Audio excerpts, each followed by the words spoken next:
Bismillahirrahmanirrahim. Assalamualaikum warahmatullahi wabarakatuh. Waalaikumsalam warahmatullahi. Salam sejahtera buat kita semua. Yang saya hormati Bapak Tirto Suwondo, MU, Kepala Balai Bahasa Jawa Tengah. Yang saya hormati Ketua Gumun Bapak Sri Wahono FPD. Yang saya hormati instruktur hebat kita Grup 1 Soekarno, Ibu Sandra Dewi SPD. Yang saya hormati Ibu Dewi Rosmawati dan Ibu Dewi Endahsari. Dan saya hormati Bapak dan Ibu peserta Vikon yang hadir pada hari ini. Saya ucapkan selamat datang kepada Bapak dan Ibu peserta Vikon hari Rabu tanggal 8 Juli tahun 2020. Kita buka acara kita dengan membaca basmalah. Bismillahirrahmanirrahim. Izinkan kami memperkenalkan diri. Kami dari Grup 1 Soekarno yang bertugas sebagai presenter pada Vikon kita kali ini adalah Ibu Dewi Rosmawati, SPD, dari SMA Negeri 1 Dumai. Yang bertugas sebagai moderator adalah Ibu Dewi Endahsari, MPD, dari SMA Negeri 1 Malang. Dan saya sendiri Desmaliza, SPD SD dari SDN 021 Pendekar Bahan selaku host. Baiklah Bapak Ibu hebat Nusantara peserta Vikon, presenter kita kali ini akan mempresentasikan pembelajaran melalui SAC mata pelajaran sejarah Indonesia kelas 10 dengan materi asal-usul nenek moyang bangsa Indonesia. Sebelum acara kita mulai, agar kegiatan Vikon kita dapat berjalan lancar, mohon kiranya Bapak Ibu peserta untuk mematikan mikrofonnya. Yang masih unmute mikrofonnya silahkan di-mute sekarang. Baiklah, untuk memandu kelancaran acara Vikon kita kali ini, kita akan dipandu oleh Ibu moderator kita, yaitu Ibu Dewi Endahsari, MPD. Kepada Ibu Dewi, kami persilahkan. Terima kasih. Assalamualaikum warahmatullahi wabarakatuh. Waalaikumsalam warahmatullahi Apa kabar Bapak Ibu guru hebat Nusantara? Sangat berbahagia sekali pada pagi hari ini, hari Rabu tanggal 8 Juli 2020, kita berjumpa lagi pada ajang Vikon Dikdar Gumun. Yang saya banggakan Ibu Instruktur Ibu Sandra Dewi yang telah dengan telatennya dan sabarnya untuk membimbing kami agar bisa menyelesaikan presentasi hasil karya kami semuanya. Nah, Bapak Ibu yang saya hormati dan banggakan, marilah kita lihat presentasi dari Ibu Dewi Rosmawati SPD yang berasal dari SMA Negeri 1 Dumai, yang mana Bu Dewi ini akan menyampaikan materi pelajaran sejarah untuk kelas 10 semester ganjil, yaitu dengan judul Asal-Usul Nenek Moyang Bangsa Indonesia. Namun sebelumnya mari kita lihat dulu, kita tak kenal maka tak sayang, maka kita akan perkenalkan dulu presenter kita hari ini, yaitu Ibu Dewi Rosmawati SPD yang mengajar di SMA Negeri 1 Dumai sejak tahun 2009. Nah, Ibu Dewi Rosmawati ini dilahirkan di Dumai, jadi asli Dumai ya Bu, pada tanggal 26 Oktober 1974. pendidikan terakhir yaitu di IKIP Negeri Malang pada Fakultas Sejarah atau Sarjana Pendidikan Sejarah yang lulus tahun 1998. Nah, sekarang dipercaya untuk mengajar di SMA Negeri 1 Dumai sejak 2009.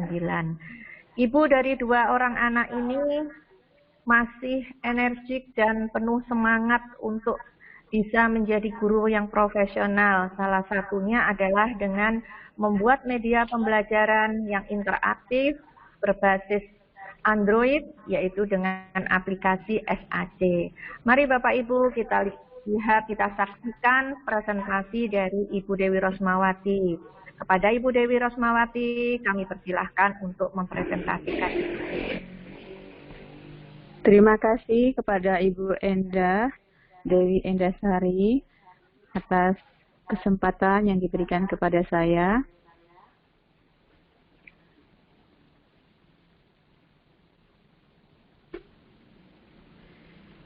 Juga kepada Ibu Desmalisa yang telah membantu saya dalam kegiatan Fikom pada hari ini. Baiklah Bapak Ibu sekalian yang saya hormati, pertama-tama saya panjatkan puji syukur kehadirat Allah Subhanahu wa taala yang telah memberikan kesempatan kepada saya pada saat ini untuk belajar mengaplikasikan aplikasi SAC dalam pembelajaran sejarah. Ucapan terima kasih yang tidak terhingga kepada semua pihak, khususnya kepada Ibu Sandra sebagai instruktur grup 1 Soekarno yang telah membimbing saya dan kita semua dengan tidak henti-hentinya memberikan motivasi sehingga kegiatan presentasi ini bisa dilaksanakan pada pagi hari ini. Juga tidak lupa saya ucapkan kepada Bapak Dr. Tirto Suwondo dan Bapak Sri Wahono yang telah memfasilitasi kegiatan Diklat Gumun pada saat ini. Baiklah Bapak Ibu sekalian yang saya hormati, pada kesempatan ini saya akan menampilkan pembelajaran sejarah Indonesia tentang asal-usul nenek moyang bangsa Indonesia. Materi ini diajarkan di kelas 10 pada semester ganjil. Materi ini terdapat pada KD 3.3 yaitu menganalisis kehidupan manusia purba dan asal-usul nenek moyang bangsa Indonesia, yaitu bangsa Melanosoid, Proto-Melayu, dan Deutero-Melayu. Indikator dalam pembelajaran ini yaitu siswa dapat mendeskripsikan proses migrasi nenek moyang bangsa Indonesia melalui studi pustaka. Dan selanjutnya, siswa dapat menganalisis teori asal-usul nenek moyang bangsa Indonesia. Nah, Bapak Ibu sekalian, di sana sebelum saya menampilkan materi selanjutnya, biasanya saya akan menampilkan lirik lagu Nenek Moyangku Orang Pelaut. Lagu ini adalah lagu yang sangat jadul, lama sekali. Mungkin yang generasi lawas masih ingat lagu-lagu ini. Mungkin agar suasana tidak terlalu tegang, mungkin saya agak tegang. Bagaimana kepada ibu-ibu, bapak-bapak sekalian, kita sama-sama nyanyi lagu Nenek Moyangku Orang Pelaut? Ya, Bu. Nah, baik, Bu. Kita mulai. 1, 2, 3. Nenek moyangku orang pelaut, gemar mengarungi samudra, menerjang ombak. Tiada takut menempuh badai, sudah biasa angin bertiup, layar terkembang, Ombak berdebur di tepi pantai, pemuda berani bangkit sekarang, ke laut kita beramai-ramai. Ya, terima kasih Bu. Kita aplaus buat diri kita masing-masing ya Bu ya. Jadi dalam pembelajaran ini dengan menyanyikan lagu Nenek Moyangku Orang Pelaut, bisa kita gambarkan bahwasanya orang tua kita, nenek moyang kita pada kala itu memang seorang pengembara. Nah, kita ingin tahu dari mana asalnya nenek moyang kita. Jadi, dalam pembelajaran sejarah kita tidak lepas dari teori-teori yang dikembangkan oleh para sejarawan. Jadi ada 4 teori yang akan digambarkan atau akan diterangkan dari mana asal-usul nenek moyang bangsa kita. Yang pertama adalah teori Yunan. Yang kedua adalah teori Nusantara. Ketiga, teori Out of Africa. Dan yang terakhir adalah teori Out of Taiwan. Baiklah Bapak Ibu, kita jelaskan dulu yang pertama ya, apa itu teori Yunan. Kadang-kadang anak-anak suka menyamakan antara Yunan dengan Yunani. Nah, itu salah sekali. Kalau Yunan itu letaknya di Tiongkok, sementara kalau Yunani itu di benua Eropa. Jadi kadang-kadang suka salah tanggap. Jadi baiklah Bapak Ibu, apa yang dijelaskan oleh teori Yunan? Teori Yunan ini dikembangkan atau didukung atau diceritakan oleh Muhammad Ali, J.H.J. Karen, dan R.H. Gildrum. Muhammad Ali menyatakan bahwasanya nenek moyang bangsa Indonesia itu berasal dari Mongol, yaitu dari daerah Yunan, Tiongkok Selatan. Dasarnya apa? Yaitu berupa temuan teknologi dan persamaan bahasa. Temuan teknologinya apa? Yaitu ditemukan kapak tua di daerah Nusantara ini sama persis dengan bentuk kapak tua yang ada di daerah Mongol. Nah, itu yang menyatakan, atau di Asia Tengah ya, itu yang menyatakan bahwasanya bangsa Indonesia itu dimungkinkan berasal dari daerah Mongol. Selanjutnya, persamaan bahasa.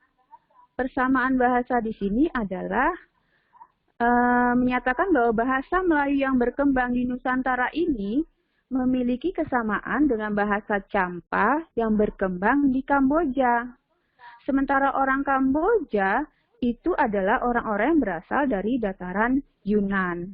Selanjutnya mereka berpindah dan melakukan migrasi ke selatan sampai akhirnya ke wilayah Nusantara. Nah, bagaimana mereka itu bisa berpindah? Apakah sekaligus? Sementara suku bangsa di Indonesia itu beraneka ragam rasnya.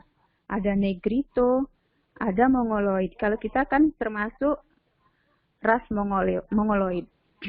Jadi ada 3 tahapan bangsa bangsa dari Tiongkok itu menuju ke Nusantara. Nah, sudah terlihat peta di sana? Oh, lama nampaknya ya. Baik, gelombang migrasi yang pertama adalah bangsa Melanosoid atau Melanesia atau bangsa ras Negroid. Mereka ini adalah bangsa yang pertama kali mendiami Kepulauan Nusantara. Mereka adalah bangsa yang pertama kali datang di Kepulauan Nusantara. Ciri-ciri mereka itu adalah berkulit gelap atau hitam, berambut keriting, seperti halnya yang kita lihat di daerah Papua. Selanjutnya, pada saat ini, apakah kebudayaan apa yang mereka bawa? Kebudayaan yang mereka bawa itu masih kebudayaan yang sangat sederhana, yang disebut dengan kebudayaan batu, yaitu kebudayaan batu tua yang masih menggunakan kapak genggam dan kapak pendek. Selanjutnya, persebaran bangsa-bangsa Papua Melanosoid atau Melanesia ini itu terdapat di daerah pedalaman Filipina atau suku Sakai di Riau atau orang-orang Papua atau di Kepulauan Melanesia. Selanjutnya, gelombang yang berikutnya adalah gelombang bangsa Melayu tua atau Proto-Melayu. Pasti kalian sudah kenal ya apa itu Proto-Melayu. Di pembelajaran di SMP mungkin secara sekilas sudah dijelaskan. Yaitu mereka itu bermigrasi dari Yunan itu sekitar 2500 sebelum Masehi sampai 500 sebelum Masehi. Kebudayaan mereka ini lebih sedikit maju daripada kebudayaan yang sebelumnya, yang Melanosoid tadi. Mereka sudah mengenal batu yang lebih halus dan mulai sedikit menetap. Ciri-ciri mereka itu hidup di daerah pedalaman. Ciri-cirinya adalah kulitnya sawo matang, berambut lurus, badannya sedang, dan matanya sedikit sipit. Hidungnya agak sedikit mancung. Dan masyarakat ini sekarang itu adalah masyarakat yang ada di pedalaman, seperti masyarakat suku Saksa, suku Dayak, suku Nias, dan lain-lain yang ada di sekitar pedalaman. Mengapa mereka menempatkan diri mereka di pedalaman? Karena mereka tidak bisa bersaing dengan kebudayaan yang datang berikutnya, yaitu kebudayaan yang ketiga adalah gelombang kebudayaan Deutero Melayu. Jadi kebudayaan Deutero Melayu setelah 500 sebelum Masehi mereka datang ke Indonesia atau ke wilayah Nusantara. Bangsa Deutero Melayu ini bangsa yang sudah jauh lebih maju ketimbang bangsa Proto Melayu. Mereka sudah membawa kebudayaan perunggu. Dan ciri fisik mereka seperti ciri fisik kita pada saat ini, yaitu kulitnya kuning langsat atau coklat hitam, warna rambutnya ada yang coklat atau ada yang hitam, serta bentuk rambutnya itu ada yang lurus dan setengah keriting atau gelombang. Ya, seperti kita saat ini. Dimungkinkan sudah ada perbauran antara bangsa Proto Melayu dengan bangsa ras Arya, sehingga kulitnya lebih cerah. Jadi siapakah mereka saat ini? Mereka saat ini adalah suku bangsa kita yang ada di Indonesia sekarang atau di Nusantara, yaitu suku bangsa Minang, suku bangsa Batak, suku bangsa Melayu, suku bangsa Jawa, suku bangsa di Sulawesi, dan lain-lain. Nah, itu tadi tentang teori Yunan. Selanjutnya adalah teori Nusantara. Teori Nusantara itu didukung oleh Muhammad Yamin, Gary Craft, dan J. Crawford. Ketiga sejarawan ini menyatakan bahwasannya bangsa Indonesia itu berasal dari tanah bangsa Indonesia sendiri atau dari Nusantara sendiri, bukan berasal dari luar. Apa alasannya? Karena banyaknya temuan-temuan fosil di Indonesia. Sehingga ketiganya menyatakan bahwa bangsa Indonesia ini berasal atau merupakan keturunan dari Homo soloensis dan Homo wajakensis. Jadi, kesamaan bahasa dengan bangsa Cham atau adanya teknologi kapak dan lain-lain itu yang ada di Nusantara itu yang sama dengan bangsa di Yunan itu merupakan sebuah kebetulan belaka. Begitu menurut ketiga sejarawan tadi. Selanjutnya adalah teori out of Africa. Nah, dalam teori out of Africa ini menyatakan bahwasannya bangsa yang ada di dunia ini adalah bangsa yang berasal dari Afrika. Jadi nenek moyang manusia seluruh dunia ini berasal dari Afrika. Alasannya kenapa? Ada temuan tentang penelitian DNA. Tidak ditemukan adanya perbauran antara DNA manusia purba dengan manusia modern yang sekarang ini. Artinya bahwa manusia modern sekarang ini memang benar-benar tidak ada keturunan dari manusia purba. Dan mereka dari Afrika menyebar ke seluruh dunia melalui lembah Sinai, Arab, dan ke seluruh dunia. Selanjutnya, yang terakhir adalah teori out of Taiwan. Teori out of Taiwan itu menyatakan bahwasanya bangsa yang ada di kawasan Nusantara ini itu berasal dari Taiwan. Mengapa mengatakan demikian? Ini teori yang didukung oleh Harry Truman Simanjuntak. Mengapa menyatakan demikian? Karena rumpun bahasa yang ada di Nusantara ini, di seluruh suku-suku bangsa di Nusantara ini, memiliki rumpun yang sama, yaitu rumpun Austronesia. Akar dari keseluruhan cabang bahasa yang dipergunakan leluhur yang menetap di Nusantara berasal dari rumpun Austronesia di Formosa atau yang kita kenal dengan rumpun Taiwan. Nah, Bapak Ibu sekalian, kira-kira demikian presentasi singkat saya tentang asal-usul nenek moyang bangsa Indonesia. Untuk sementara, sekian, saya kembalikan kepada moderator.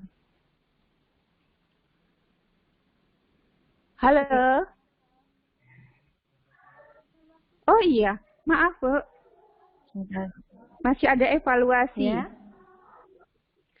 Oh iya. Ada evaluasi di sana. Saya memberikan 4 evaluasi pada kesempatan ini, yaitu tentang teori Nusantara yang merupakan antitesis dari teori Yunan. Salah satu argumen yang mendasari teori Nusantara adalah A. Rumpun bahasa Austronesia mirip dengan bahasa Indo-Eropa yang berkembang di Asia Tengah. B. Penemuan kapak tua di wilayah Nusantara mirip dengan temuan kapak di wilayah Asia Tengah. C. Bahasa-bahasa yang berkembang di Kepulauan Nusantara termasuk rumpun Austronesia. D. Bangsa Melayu merupakan keturunan Homo solensis dan Homo wajakensis. E. Bahasa Melayu merupakan mirip dengan bahasa Cham yang digunakan penduduk Kamboja. Nah, Bapak Ibu, siapa yang bisa menjawab? Kira-kira jawabannya yang mana? Saya klik ya. Jawabannya adalah D. Selanjutnya, perhatikan tokoh-tokoh berikut. Halo? Halo? Halo? Moderator? Apakah saya masih didengar? Masih, Ibu. Oh iya, senyap sekali. Sekarang perhatikan tokoh-tokoh berikut. Pertama adalah J.H. Chekeren, R.H. Geldem, ketiga adalah Robert Blas, dan keempat adalah J. Crawford. Teori yang menyatakan nenek moyang bangsa Indonesia berasal dari Yunan didukung oleh tokoh-tokoh yang ditunjuk oleh angka. Nomor berapa Ibu-Ibu?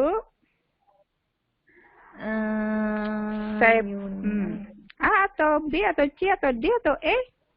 Tadi yang pertama? Kuncinya apa, Bu? Yang A. Kita klik A. Iya, betul. 1 dan yang ketiga. 2. Iya, 1 dan 2. Kapak persegi dan kapak lonjong merupakan artefak yang dibawa oleh bangsa Proto Melayu. Dari fakta tersebut dapat disimpulkan bahwa bangsa Proto Melayu hidup pada zaman Mesolitikum.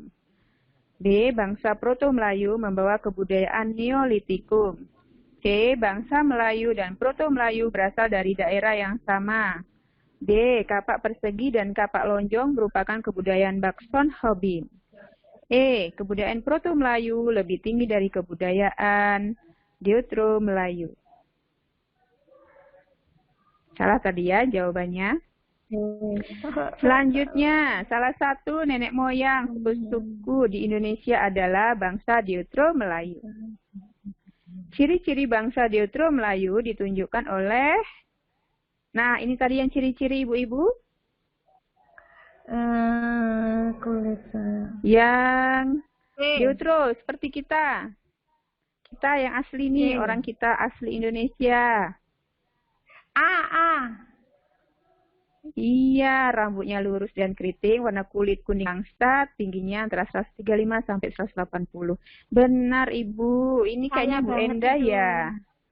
Waduh, keren kali Bu Enda.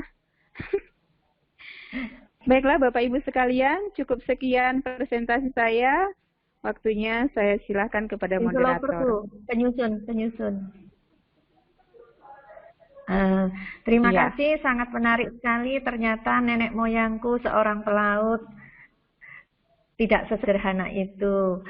Bapak Ibu yang saya banggakan, apakah ada pertanyaan untuk Ibu Dewi Rosmawati tentang asal-usul nenek moyang Indonesia? Silahkan.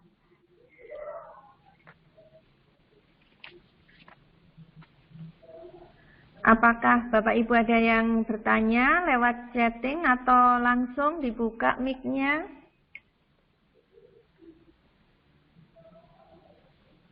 Halo? Halo, bagaimana? Atau saya saja Bu yang bertanya? Oh iya Bu. Saya boleh ya tanya? Iya Bu. Berarti kalau kita melihat lagu Nenek Moyangku Orang Pelaut, itu tepat nggak Bu? Itu termasuk pada teori yang mana? Iya. Terima kasih. Kalau melihat teori itu, bahwasanya itu termasuk teori Yunan. Artinya nenek moyang kita itu dari Yunan, Tiongkok melakukan perjalanan dari Asia Tenggara, yaitu langsung memasuki kawasan Malaka dan menyebar ke seluruh Nusantara. Terima kasih. Akhir tahun lalu saya ke Taiwan. Oh iya. Nah, ternyata masyarakatnya yang di sana itu ya nggak bisa membedakan dengan orang Indonesia, cuman agak sipit sedikit itu aja. Kebudayaannya pun bahkan mirip dengan Indonesia, bahkan di sana ada namanya tempat Pulau Bali. Jadi apapun yang ada di Pulau Bali ada kebudayaan yang ada di Pulau Bali kita itu miniaturnya ada di sana. Ada miniaturnya di sana. Disebut Kampung Bali di situ. Wah, kalau kita tidak jaga benar-benar punya kita, bisa-bisa orang tertarik nggak perlu ke Indonesia, tapi ke Taiwan sudah ada Bali. Nah, itu yang saya khawatirkan. Betul terima sekali, kasih, Bu. Iya. Nah, bagaimana untuk yang lainnya? Apakah masih ada yang mau ditanyakan? Bapak Ibu yang telah bergabung di acara Vicon ini, apakah ada yang mau ditanyakan? Sepertinya saya boleh ikut bertanya ya Bu. Boleh Ibu Desma. Nah, tadi saya menyimak bahwa kita ini tidak ada DNA-nya keturunan dari manusia purba ya Bu Dewi Rosmawati. Iya. Oh, kita dulu salah persepsi. Dulu kita waktu kecil-kecil sering belajar ini kan, waktu SD kan udah ada juga ini, mulai masuk ya kan. Manusia purba. Oh, jadi kita sering ejek-ejek kawan atau apa, kita keturunan dari manusia ini purba si keturunan purba itu. Nah, jadi bentuknya seperti ini, ada seperti bentuk ini ya, apa? Lupa saya. Kera. Iya, seperti kera. Iya. Iya, Pithecanthropus. Nah, gitu. Dulu Yang ya, ada Bu di ya. Ngawi. Iya. Iya. Berarti kita jauh Ya, dari jadi, itu ya, Bu ya. Iya, teori itu kan silakan, sudah Ibu. terbantahkan ya Bu. Ya Bu Enda itu juga di pelajaran biologi ya Bu Enda ya, tentang evolusi ya. Iya. Jadi evolusi manusia itu memang di awalnya memang menyatakan bahwasanya manusia itu berevolusi dari kera, dan lama-lama karena karena mereka itu kuat beradaptasi dengan lingkungan, akhirnya siapa yang kuat mereka beradaptasi dan akhirnya menjadi lebih sempurna. Namun teori itu sudah terbantahkan karena sudah adanya temuan-temuan DNA. Jadi teori itu tidak bisa dipakai. Mungkin lebih jelasnya itu adalah pelajaran biologi itu ya Bu ya. Jadi kalau yang menyatakan bahwasanya kita itu berasal dari kera, salah. Jadi jadi teori itu ada missing link-nya, ada pembatas yang tidak ada yang mengaitkan antara manusia purba dengan dengan manusia modern. Namun kenyataannya kita temukan di Indonesia ini banyak sekali temuan-temuan fosil manusia purba. Ya dimungkinkan fosil-fosil atau manusia purba itu memang ada sebelum adanya manusia modern ini. Dan teori-teori itu mungkin benar juga apa yang dikatakan oleh teori out of Africa, bahwasanya asal muasal manusia itu benar-benar bukan berasal dari manusia kera atau manusia purba, tapi benar berasal dari yang manusia sekarang ini, manusia modern, karena tidak ada keterkaitan antara DNA manusia purba dengan DNA manusia modern. Jadi sekarang nggak bisa ejek-ejekan lagi ya anak kecil. Kalau misalnya wajahnya agak gimana gitu, katanya masih turunan dari Pithecanthropus atau Meganthropus paleojapanicus. Ya. Mungkin begitu Bu Desmaliza? Iya. Bu Desma, Iya, cukup jelas Ibu. Iya, Halo, Bu. Terima kasih. Mau bertanya, Bu? Halo. Iya. Silakan Pak Dusmar, mau ada yang Saya ditanyakan, silakan langsung. Tuan Guru Dusma dari Batam ya. Iya, Menarik, Pak, Tuan Guru. Pelajaran manusia purba. Kalau saya mengatakan kalau marah sama anaknya, dasar anak monyet, dibilang gitu kan. Itu yang pertama. Saya bilang sama anak-anak, Berarti orang tuanya monyet. Bapak termasuk orang yang percaya manusia itu berasal dari monyet. Apa bedanya kalian sama topeng monyet yang suka bawa motor kebut-kebutan? Kan bedanya beda. Nah, yang pertanyaan bagi saya, dulu tuh pernah pada tahun 2003 atau 2004 waktu kurikulum KBK KTSP mau kita munculkan dulu, itu mata pelajaran manusia purba itu kan mau di-delete, mau dianukan, mau dihapus dulu rencana itu kan, dianukan karena pada masa itu karena sebetulnya teori-teori itu kan banyak absurdnya atau banyak kebohongan gitu. Yang pertanyaan yang melitik bagi saya, sampai serius apa sih guru-guru sekarang ini kok selalu hobi istilahnya berapa jam di SMA itu tentang manusia prasejarah itu, padahal kita sudah tahu pasti bahwa itu kan sudah menyatakan sebuah kebohongan. Kenapa kok masih juga dipelajari materi ini? Itu aja pertanyaan saya, Bu. Iya, mengapa materi ini? Iya. Mengapa materi ini masih ditayangkan gitu ya, Pak ya, masih diajarkan kepada siswa. Di kurikulum sekolah. Iya. Udah jelas itu karena kan selama saya mengajar, karena selama saya mengajar di SMA ya sejak tahun 2009 itu sampai sejak ini memang tidak ada penghapusan dari mempelajari manusia purba. Mengapa demikian?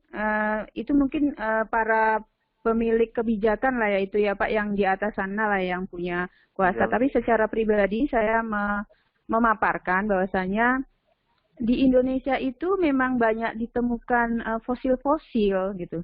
fosil-fosil itu juga kan akan memberikan pertanyaan kepada kita semua, khususnya kepada anak-anak kita, peserta didik, atau siapa saja yang mungkin kalau ke mana ya, ke Museum Manusia Purba di Sangiran itu ya, di Trinil, itu kok ada fosil-fosil itu, artinya di Indonesia dulu ada makhluk hidup itu.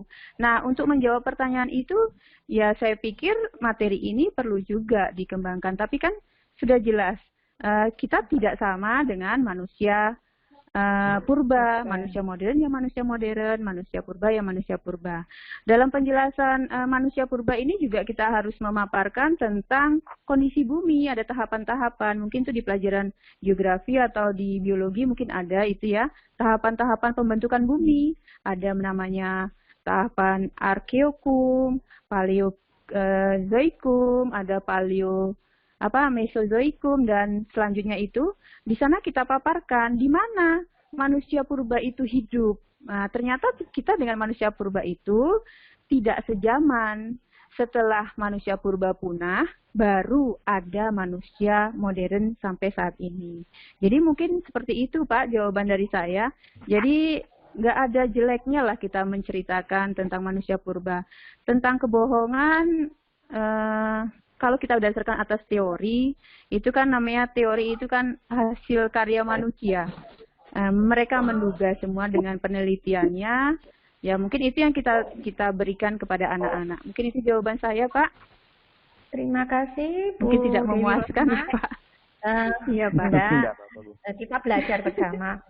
Kalau dari bidang biologi, sebelum saya mengajarkan tentang evolusi, itu selalu saya tekankan ke anak-anak. Kita sekarang berbicara tentang kebenaran yang mutlak atau kebenaran yang tidak mutlak. Nah, kalau kebenaran mutlak milik Allah kan gitu ya. Nah, dari teori-teori benar atau benar gitu. Iya. Maksud saya hargai tokoh-tokoh yang sudah mengemukakan teori-teorinya. Teori itu akan bisa tumbang ketika ada teori baru yang lebih bagus dari hasil penelitian. Nah itu perkembangan terus, berkembang terus. Nah, artinya apa? Kita mengingatkan pada siswa kita agar kita tidak patah semangat untuk selalu meneliti dan ingin tahunya semakin tinggi. Iya, nah, benar, saya setuju sekali itu, Bu. Jadi memang nggak ada teori yang benar kalau kita satu saja yang kita lihat, tapi kita melihatnya sejalan dengan perkembangan zaman. Saya kira itu yang bisa saya tambahkan. Ada lagi Bapak Ibu? Semoga Pak Dusmar nanti ada diskusi lain di tempat yang berlanjut. Oh enggak, Bu. Saya kan bilang, saya termasuk orang yang percaya, Bu. Bukankah sekarang-kadang anak-anak itu kan seperti monyet, percaya sama manusia itu butuhnya banyak. Ya. Orang Batak kalau ngomong, hei dasar bodat, katanya kalau orang Batak itu kan.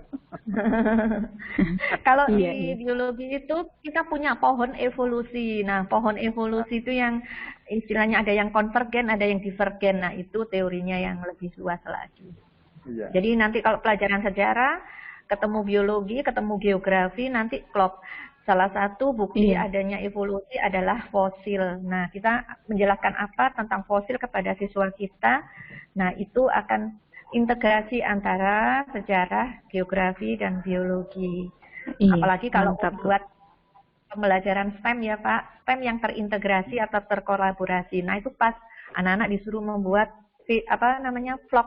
Nah, dia akan bisa menguraikan dan mereka akan lebih kritis daripada kita yang sendiri-sendiri biasanya seperti itu. Oke, Bapak Ibu, terima kasih. Saya kira cukup untuk pertanyaan, sudah tidak ada lagi di chat. Kemudian kami sampaikan terima kasih untuk Bapak Ibu yang sudah bergabung. Selanjutnya Ibu Dewi Rosmawati, saya izinkan untuk memberikan kesimpulannya. Silakan, Bu. Oh iya. Kesimpulan ya Bu ya. Kesimpulan pada uraian materi kali ini dapat kita simpulkan bersama bahwasanya kita bangsa Indonesia merupakan negara dengan jumlah suku bangsa yang terbanyak di dunia. Masyarakat Indonesia hidup berdampingan secara harmonis dengan beragam budaya dan bahasa. Meskipun demikian, kita berasal dari nenek moyang yang sama. Oleh karenanya, cintailah budaya bangsa ini jangan sampai diambil oleh orang lain, agar kita menjadi bangsa yang terintegritas dan menjadi bangsa yang kuat di mata dunia. Mungkin demikian aja Bu kesimpulan dari uraian saya. Ya Ibu, terima kasih. Sangat menarik sekali pembicaraan kita tentang asal-usul nenek moyang bahasa Indonesia. Tidak cukup hanya 30 menit sampai 60 menit. Bapak Ibu, pertemuan kita di Vicon ini bukan berakhir begitu saja ketika acara ditutup, masih bisa berlanjut jika ada pertanyaan-pertanyaan yang sekiranya ingin disampaikan. Kita guru-guru hebat senusantara siap menerima sharing maupun komunikasi yang lain untuk lebih sempurnanya program pembelajaran kita, dan semuanya tidak lain untuk siswa-siswa kita yang kita harapkan menjadi anak-anak yang hebat senusantara juga. Bapak Ibu yang saya banggakan, terima kasih telah hadir pada kegiatan Vicon presentasi pembelajaran dengan SAC dari Ibu Dewi Rosmawati dari SMA Negeri 1 Dumai. Saya ucapkan terima kasih, mohon maaf jika ada yang kurang berkenan. Saya selaku moderator di sini mohon maaf yang sebesar-besarnya. Acara selanjutnya kami kembalikan kepada host Ibu Desmalisa. Terima kasih Ibu. Baiklah, Bapak Ibu hebat senusantara peserta Vicon kita kali ini. Demikianlah Vicon kita pada pagi hari ini bersama presenter hebat kita yaitu Ibu Dewi Rosmawati. Dan Ibu Dewi Endasari selaku moderator, serta saya sendiri Desmaliza selaku host. Akhir kata, izinkan kami undur diri. Apabila ada kesalahan kata dan kekeliruan, mohon dimaafkan. Semoga ilmu yang kita dapat pada pagi hari ini bermanfaat bagi kita semua. Amin. Mari kita tutup Vicon kita dengan membaca hamdalah. Alhamdulillahirabbil alamin. Wassalamualaikum warahmatullahi wabarakatuh. Waalaikumsalam warahmatullahi wabarakatuh.